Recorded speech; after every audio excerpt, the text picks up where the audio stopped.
News bell network మీడియాకు స్వాగతం.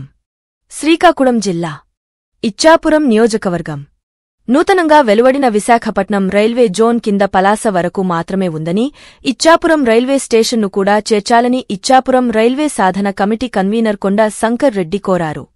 ఈ మేరకు ఇచ్చాపురం రైల్వే స్టేషన్ మాస్టర్కు వినతిపత్రం అందించారు. ఇచ్చాపురం రైల్వే స్టేషన్ ఒడిశా ఖుర్ద డివిజన్లో ఉండటం వలన రైల్వే ఉద్యోగ అభ్యర్థులు అనేక ఇబ్బందులకు గురవుతున్నారని అన్నారు. నిరుద్యోగ యువత, ఇతర సమస్యలను పరిగణలోకి తీసుకోని విశాఖపట్నం రైల్వే జోన్ ఇచ్చాపురం వరకు పొడిగించాలని ఆయన కోరారు. విశాఖ రైల్వే జోన్ ఆంధ్రప్రదేశ్కి రావడం చాలా సంతోషం, ఆనందంగా ఉంది.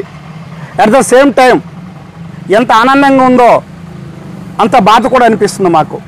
ఎందుకంటే విశాఖ రైల్వే జోన్ విశాఖపట్నం నుంచి పలాస వరకు పొగిడించారండి, చాలా సంతోషం. కానీ ఇచ్చాపురం వరకు అది పొడిగించాలని మా ఇచ్చాపురం నియోజకవర్గం అందరూ కోరుకుంటున్నామండి. ఎందుకంటే మేము గత కాలంలో చాలా బాధలు పడ్డామండి.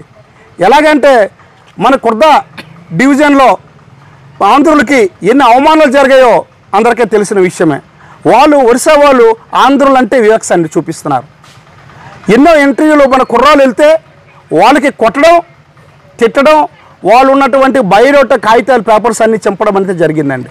చాలా దారుణంగా వాళ్ళకు మనకి హింసించడం జరిగింది. మీరు ఆంధ్రులు మా ఒడిశాలో మీకు పని ఏంటని చెప్పి చాలా ఇబ్బంది పడ్డారు. అది అప్పట్లో పేపర్లో వీడియోలు అన్ని దగ్గర పడ్డాయండి. చాలా బాధాకరమైన విషయం. మళ్ళీ విశాఖ రైల్వే వచ్చిన మేము ఎంతో ఆనందిస్తాం, కానీ అందులో ఇచ్చాపురం సోంపేట లేదనడం మాకు చాలా బాధాకరమైన విషయం అండి.